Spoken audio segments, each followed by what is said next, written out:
So the intercooler was leaking just on the right side here, just between the seam and the edge of the intercooler. And we got a new one here, came from Northern Radiator. You can see it here. We got it from Allstate's Ag Parts. Actually, it was like 1,500 bucks by the time it was shipped here. So we're just gonna pull it out. Doesn't look like it's too hard. Loosen up that clamp. These two hydraulic fittings. It's actually a hydraulic cooler as well. So 2 bolts on the bottom that I can see here. Those got to come out. Everything's metric. And then another clamp up here has got to get loosened up. And there was 1 bolt through the air intake. And it looks like it's going to come out of here, about 80 pounds. So we got everything loose.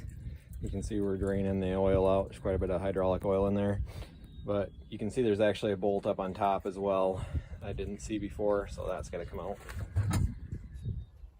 Interestingly enough here, we're taking this apart and I see that it's a Northern Radiator as well. So this is an aftermarket one that failed and I'm taking out. I took the air intake off and you can see that it's a little bit plugged up, so I'm going to clean that out as well. Probably needs the air filter blown out. We'll do that while we're doing this quick. So we got the old one out. You can see how she sits in there. We're going to unbox the new one and put it in. All right, we got her all hooked up, put back together. Probably took me an hour, I would say, to take the old one out and put the new one in. Not a bad job. We put anti-seize on that one and the 2 bolts on the bottom, just in case I have to do this again. Hopefully not too long from now, or hopefully it lasts a little bit longer. Anyway, hopefully your day's going well. Thanks for watching.